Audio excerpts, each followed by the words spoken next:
வரவேற்பு முடிஞ்சதுக்கு அப்புறம் மாமல்லரும் பரஞ்சோதியும் நமச்சிவாய வைத்தியர் வீட்டுக்குள்ள போனாங்க. பல்லவ சாம்ராஜ்யத்தோட குமார சக்கரவர்த்தி திடீர்னு அவங்களோட சின்ன வீட்டுக்குள்ள வந்ததும் அந்த வீட்டுல இருந்தவங்க எல்லாம் என்ன செய்யறதுன்னு தெரியாம நின்னாங்க.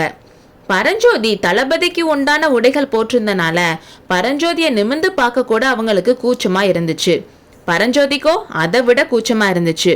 அங்க போட்டிருந்த ஆசனத்துல யாரும் எதுவும் சொல்லாமலே மாமல்லர் போய் உட்கார்ந்து சுத்தி முத்தி பார்த்தாரு.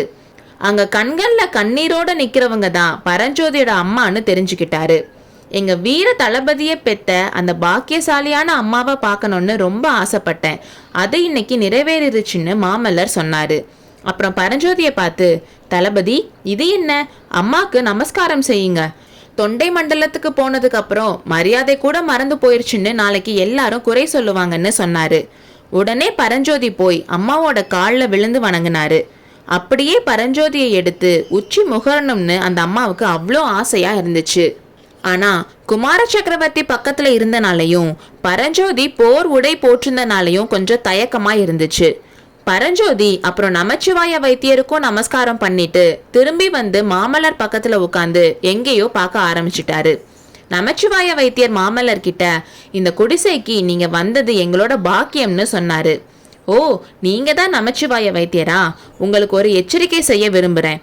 உங்க மகள் என்னோட நண்பரை ரொம்ப பயப்படுத்தி வச்சிருக்கா போல. அதோ அந்த கதவு பக்கத்துல நிக்கிறவ தானே உங்க மகள்? பார்த்தா ரொம்ப சாது மாதிரி தெரியுது. ஆனா பல்லவ சைன்யத்தோட தளபதிய, வாதாபி படைய சிதறடிச்ச மா வீரரை, கங்க நாட்டானையும் பாண்டிய மன்னனையும் புறமுதுகிட்டு ஓட செஞ்ச வீரரை ரொம்ப பயமுறுத்தி வச்சிருக்கா. இனிமேலாவது அப்படியெல்லாம் செய்ய வேண்டாம்னு உங்க மகள் கிட்ட சொல்லுங்க. பரஞ்சோதியை இங்க கூட்டிட்டு வர்றதுக்கு நான் என்ன பாடுபட்டேன் தெரியுமா? கையை பிடிச்சு வம்பா கூட்டிட்டு வர வேண்டியதா போச்சு. நீங்களே கேளுங்க, உங்க மக இங்க வரமாட்டேன்னு பிடிவாதம் பிடிச்சாரா இல்லையான்னு கேளுங்க அம்மான்னு மாமல்லர் சொன்னதும் பரஞ்சோதியோட அம்மா அவர்கிட்ட, குழந்தாய், மாமல்லர் பிரபு சொல்றது உண்மையா? எங்களெல்லாம் வந்து பார்க்க உனக்கு பிடிக்கலையான்னு கேட்டாங்க. ஆமா அம்மா, பல்லவகுமாரர் உண்மையை தவிர வேற ஒன்னும் சொல்றது இல்லை. ஆனா ஏன் எனக்கு இங்க வந்து உங்களையெல்லாம் பார்க்க பிடிக்கலன்னு அவரையே கேளுங்கன்னு பரஞ்சோதி சொன்னாரு.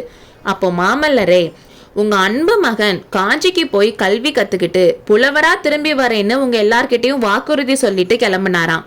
அதை நிறைவேற்ற முடியலையாம். எப்படி போனாரோ அப்படியே திரும்பி வந்திருக்காராம். அதனால உங்களெல்லாம் பாக்குறதுக்கே ரொம்ப வெக்கமா இருக்காம். எப்படி கதைன்னு பாருங்கன்னு மாமல்லர் சொன்னாரு. மாமல்லர் இப்படி சொன்னதும் பரஞ்சோதியோட அம்மா மகன் பக்கத்துல வந்து உட்காந்து அவரோட முதுக தடவி கொடுத்துக்கிட்டே, குழந்தாய், நீ படிச்சா என்ன படிக்காட்டி என்ன, ஏதோ சிவபெருமானோட அருளால நீ உயிரோட நல்லபடியா திரும்பி வந்திருக்கியே, அதுவே எனக்கு போதும்.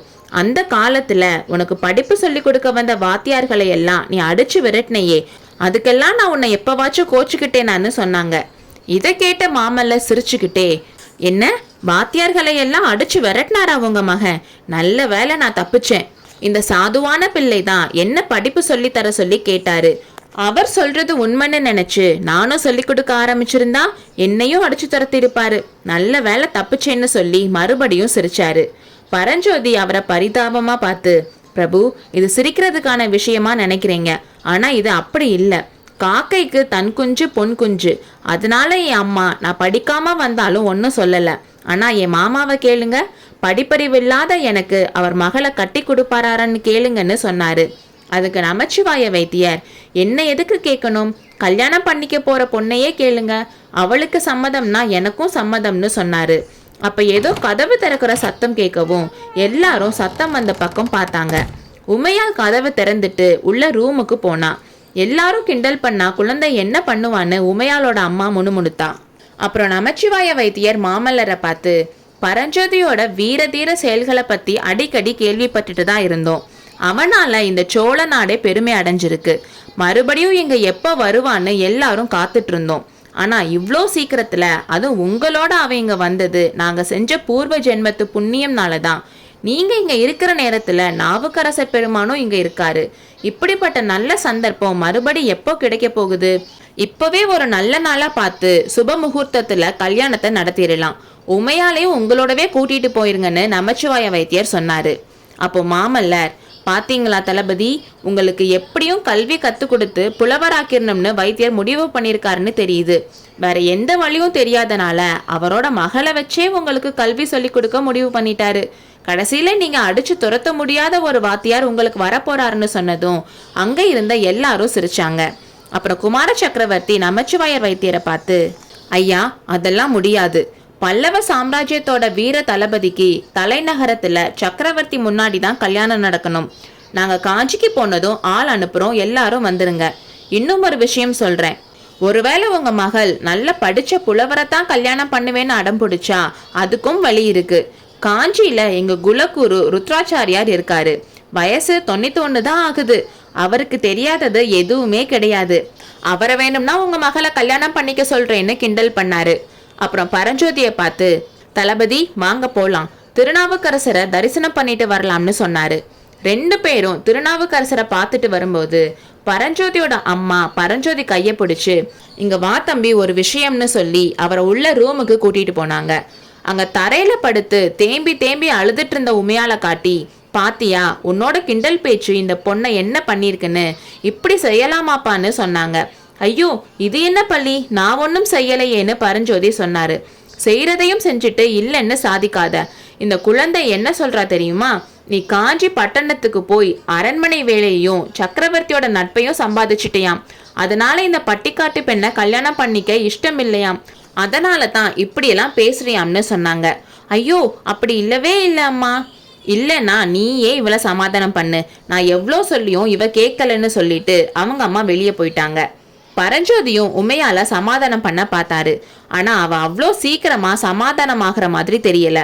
ரொம்ப நேரம் பரஞ்சோதி அவளை சமாதானப்படுத்தணும்னு அவ ஆசைப்படுற மாதிரி தெரிஞ்சிச்சு. ஒரு நேரம் அமைதியாவா, அடுத்த செகண்டே அழ ஆரம்பிச்சிருவா. உமையால் பட்டணத்து நாகரிகம் எதுவும் தெரியாத பட்டிக்காட்டு பெண் தான். ஆனாலும் அவ மனசுல நினைச்சத நிறைவேற்றிக்க வழி அவளுக்கு தெரிஞ்சிருந்துச்சு. பரஞ்சோதிய அவ அவ்வளோ சீக்கிரமா வெளியே விடுற மாதிரி தெரியல. ஆனா எவ்வளோ பெரிய நாடகத்துக்கும் ஒரு முடிவு இருக்கும்ல. அப்படி முடிக்கிறப்போ பரஞ்சோதி கிட்ட அவர் தன்னைத்தான் கல்யாணம் பண்ணிக்கணும்னு சத்தியம் வாங்கினா.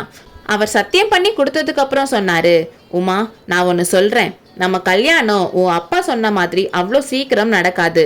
ரொம்ப வருஷம் நீ காத்திருக்க வேண்டி வரலாம். என் நண்பர் மாமல்லருக்கு எப்போ கல்யாணம் நடக்குதோ அப்பதான் நம்ம கல்யாணமும் நடக்கும். அவருக்கு முன்னால நான் கல்யாணம் பண்ணிக்க மாட்டேன்னு சொன்னாரு. தங்களுக்காக அவசியமானால் யுக யுகமாக வேண்டுமானாலும் காத்திருக்கிறேன் என்றாள் உமா. அடுத்த அத்தியாயத்தில் சந்திப்போம்.